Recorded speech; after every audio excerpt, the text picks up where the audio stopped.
원인에 대해서는요, 타고나는 게 대부분이고 환경적인 요인들도 영향을 미친다라고 할 수가 있습니다. 그런데 아직 구체적으로 원인이 무엇인지는 잘 모르겠고 아직 연구 중이다, 이 정도 상태라고 할 수 있습니다. 아직은 현대의학과 어떤 기법으로도 완전히 고칠 수 없는 게 맞지만요, 기능적으로 개선은 가능하다라고 할 수 있습니다. 발달 장애 치료의 목표는 이 아이의 잠재력을 최대한 끌어내보자 라는 겁니다. 사실 ASD는 굉장히 사회적인 질환이에요. 왜냐하면 이 질환은 혼자서는 해결할 수가 없어요. ASD 아동들이 평생 살아가면서 겪는 문제들은 한 가족이 해결하기에는 어려운 문제들입니다. 제가 유튜브도 찾아보고 주위에서 들어보면요, 저런 증상이 없었는데 아예 발달이 빨랐던 것 같은데 AS 진단을 받았다, 이런 경우가 있더라고요. 입맞춤도 잘하고 말도 잘하고 오히려 발달이 빨라서 천재인 줄 알았는데 AS 진단 받았다고 하는 경우가 있었는데 그건 왜 그런가요? 굉장히 좋은 질문인데요. 왜 그렇게 느끼시는지 제가 최대한 과학적으로 설명을 드릴게요. ASD 아동들이 대근육 발달에 문제가 없는 경우가 많아요. ASD 아동의 특징 중에 하나가 계속 돌아다니다든지 아니면 달아나려고 하는 경향이에요. 이걸 원더링이라고 하는데요. 실제로 한 연구에 의하면 ASD 아동의 절반 정도가 이 원더링 행동을 보인다고 합니다. 그 원인은 감각적으로 불편한 환경을 벗어나려고 한다던가 달리는 감각을 좋아해서 그러는 등 여러 가지 이유가 있는데요. 그래서 ASD 아동들은 실종이나 사고 위험이 크죠. 돌아다니거나 뛰어다니는 걸 좋아하기 때문에 ASD 아동들이 평균보다 빨리 걷거나 뛰는 경우가 있거든요. 우리 아이가 걷고 뛰는 게 빨랐는데 ASD라고? 이럴 수 있는 거죠. 또 ASD의 특징 중에 하나가 맥락에 상관없는 반향어를 합니다. 의미나 맥락과 상관없이 단순히 말을 따라하는 것이 반향어인데요. 이건 단순 따라하기라서 정상 발달에서 보여지는 단어 수준보다 높을 때도 있습니다. 우리 애가 이런 말을 했어? 다른 아이들은 이런 단어밖에 못하는데 라고 하시면서 아이가 말이 빠르다고 생각을 하시는 거죠. 그런데 맥락에 안 맞는 말을 빨리 하는 것은 발달이 빠른 게 아닐 수가 있습니다. 또 나이대에 안 맞는 성숙한 행동들도 있습니다. 예를 들어서 책을 오랫동안 본다든지 아니면 혼자 노는 것을 오래 한다든지요. 이런 행동들이 사실 애 키우는 입장에서는 가뭄의 단비와 같은 그런 행동들이거든요. 왜냐하면 화장실에 갈 수도 있고 밥을 먹을 수도 있고 한숨 돌릴 수도 있고요. 아이가 집중력이 좋은 걸 보고 우리 아이 천재 아닌가 이런 생각도 하실 수도 있고요. 그런데 이것들이 오히려 감각 추구나 제한된 흥미 그리고 사회적 상호작용에 결여라는 ASD의 중요한 특징의 발현일 수도 있습니다. 그래서 저는 아이가 나이에 안 맞게 책을 너무 오래 보고 혼자 놀이를 너무 길게 하면 이것도 한번 의심해 보시라고 말씀을 드립니다. 또 오해하시는 게 낯가림이 없으면 사회성이 좋다고 여기셔서 우리 아이가 다른 아이보다 성숙한데 하시다가 ASD라고 하니까 놀라시는 경우도 있어요. 아까도 말씀드렸지만 적절한 낯가림을 보여야 정상 발달의 가능성이 높습니다. 특히 돌 즈음에 주 양육자가 떨어질 때 분리불안을 전혀 보이지 않으면 다 그런 건 아닌데 한번 의심해 봐야 할 대상입니다. 또 아스퍼거 증후군은 전체 ASD 환자의 0.1%밖에 되지 않거든요. 어쨌든 ASD 스펙트럼 안에 있는 질환이에요. 이 경우가 정말로 우리 아이가 정상 발달 같았는데 ASD로 진단되는 경우죠. 마지막으로 과학적으로 정확한 메커니즘이 밝혀지지 않았지만 퇴행이라는 것도 분명히 관찰되고 있습니다. 아이가 말을 할 수 있었다가 안 하기도 하고요. 정상 발달을 보였다가 퇴행하는 경우도 있습니다. 원인을 알아야 치료를 하겠죠? 원인에 대해서는요, 여러 권위 있는 책, 논문, 미국 정부의 사이트 등의 표현을 뽑아서 조합해보면 ASD는 유전이 대부분을 차지하는 생물학적 기반의 신경 발달적인 문제이고 환경적인 위험 요인도 영향을 미친다 라고 정리할 수 있습니다. 말이 좀 어렵죠. 그냥 간단히 말하자면 타고나는 게 대부분이고 환경적인 요인들도 영향을 미친다라고 할 수가 있습니다. 그런데 아직 구체적으로 원인이 무엇인지는 잘 모르겠고 아직 연구 중이다. 이 정도 상태라고 할 수 있습니다.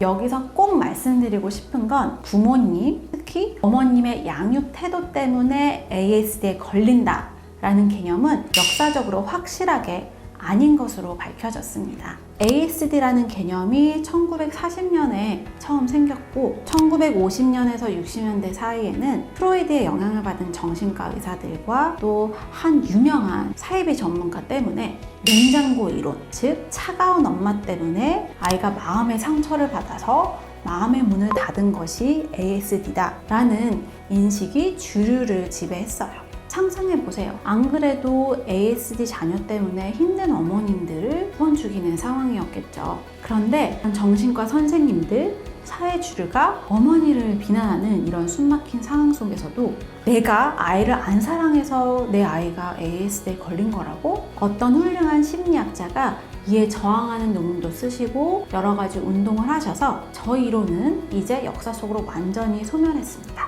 현재는 ASD 원인에 유전적인 부분이 있다는 것은 명확한데 정확한 메커니즘은 모르겠다라는 상태입니다. 저렇게 부모님을 탓하는 이론이 사라지는 과정이 굉장히 힘겨웠거든요. 그런데 안타깝게도 아직도 저렇게 생각을 하고 계시는 분들이 계세요.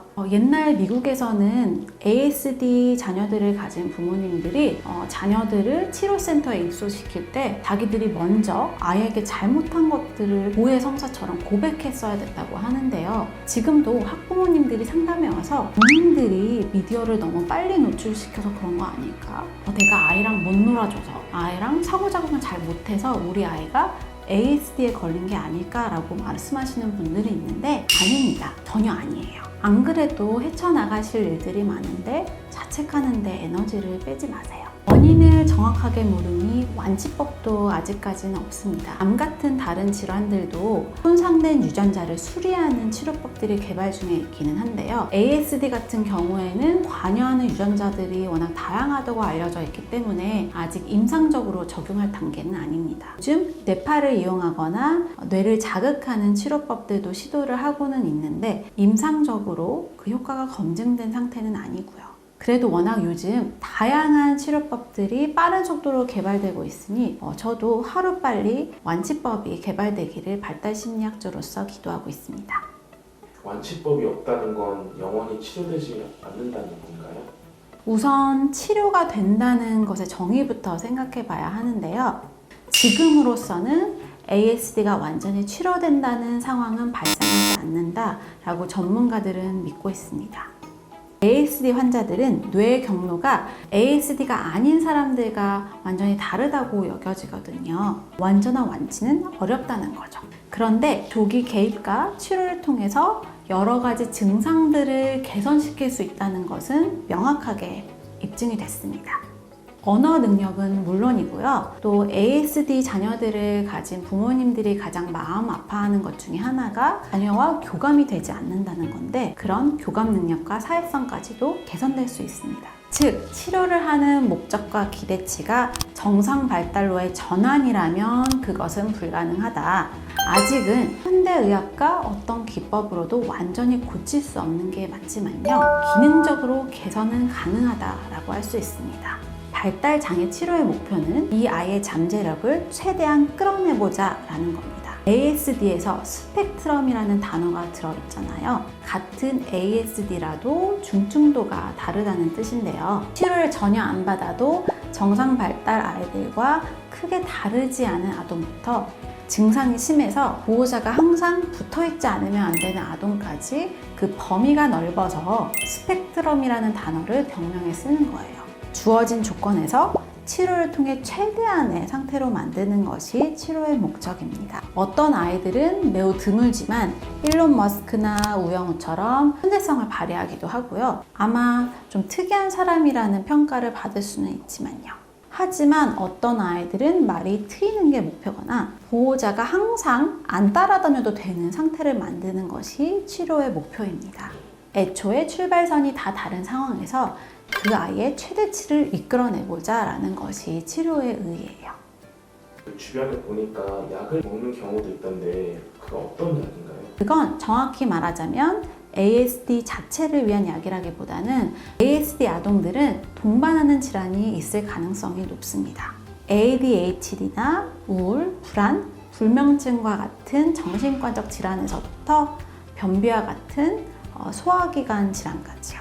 이런 동반 질환들이 ASD 증상을 심화시킬 수 있기 때문에 약물로 조절을 해야 합니다. 완치는 안 돼도 증상을 좋게 하는 치료법은 있다는 거네요. 언어 치료, 사회성 치료, ABA 치료, 그리고 작업 치료 등이 그 효과성을 검증받은 치료들로 알려져 있습니다. 앞서 말씀드렸듯이 ASD 아동들은 어떤 형태로든 언어 발달의 지연이나 의사소통의 어려움을 겪고 있기 때문에 언어 치료가 효과적인 것으로 알려져 있고요. 그래서 언어 치료는 꼭 받으시라고 말씀을 드리고 싶습니다. 또 문제 행동이 많은 아이들은 문제 행동의 수정을 목표로 하는 ABA 치료가 효과적인 것으로 검증되어 왔습니다. 또 사회성의 개선을 위해서 다른 사람과 관계 맺는 법을 익히게 하고 사회적인 상호작용의 구체적인 기술들을 배울 수 있게 하는 놀이치료나 사회성 치료도 도움이 되고요. 작업 치료를 통해서 지연된 운동 능력, 자기 조절력, 일상생활에서의 기술들을 배우고 감각과 관련된 문제를 다루는 것도 효과가 있다고 알려져 있습니다. 이와 관련해서 감각통합 치료의 효과는 제한적으로 검증되었지만 감각을 처리하는 데 어려움이 있는 ASD 아동들에게는 도움이 될 수 있습니다. 한약이라든지 침 같은 한의원 치료, 각종 대체의학, 그리고 식이요법들은 그 효과가 검증되지 않았습니다. 부모님들께서 마음이 많이 어려우신 상태이고 현대의학에서 완치가 어려우니 대체 치료법들도 많이들 찾아보시는데요. 마음은 이해하지만 검증된 치료로 받으셔야 한다고 말씀드립니다. 2020년 미국 연구에 따르면 ASD의 유병률은 36명 중에 1명, 즉 3%에 육박하는데요. 우리나라 연구에서도 보면 2% 이상이 된다고 하는데 여러 가지 상황을 고려해 봤을 때 저는 3% 정도가 되지 않을까라고 생각을 합니다. 또 유병률도 점점 올라가고 있는 추세고요.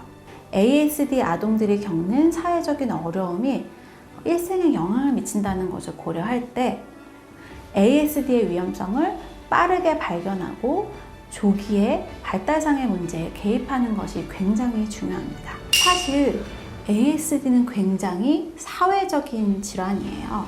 왜냐하면 이 질환은 혼자서는 해결할 수가 없어요. ASD 아동들이 평생 살아가면서 겪는 문제들은 한 가족이 해결하기에는 어려운 문제들입니다. 그런데 지금 우리 현실을 보면 ASD 자녀를 가진 부모님들이 적절한 도움을 받을 수 있는 사회적인 제도나 시스템이 부족한 실정이고 또 부정확한 정보를 확산시키거나 부모님들의 불안감을 돈벌이로 이용하는 사람들도 볼 수가 있고요. 또 제가 가장 안타까운 건 발달장애 아동들과 또 그 가족들이 겪는 어려움에 대한 사회적인 이해와 지지가 굉장히 부족한 상황이에요. 가뜩이나 아이의 발달 문제로 힘드신 부모님들과 아이들을 더 힘들게 만드는 상황인 것 같아요. 미국 같은 경우에는 발달장애 아동과 관련된 법안과 시스템이 굉장히 잘 정비가 되어 있어서 물론 거기에서도 어렵긴 하겠지만 한국 실정에서 보면 부럽다는 생각도 들거든요. 우리 사회 전반적으로 ASD와 발달 지연 및 장애에 대한 인식과 배려가 높아져야 한다고 생각합니다. 단순히 아이를 가진 부모님들 뿐만 아니라 저와 같은 전문가들, 교사들, 행정가들, 정치인들, 그리고 사회 구성원들 모두가 ASD에 더 관심을 가지고 더 나은 미래를 만들었으면 좋겠습니다.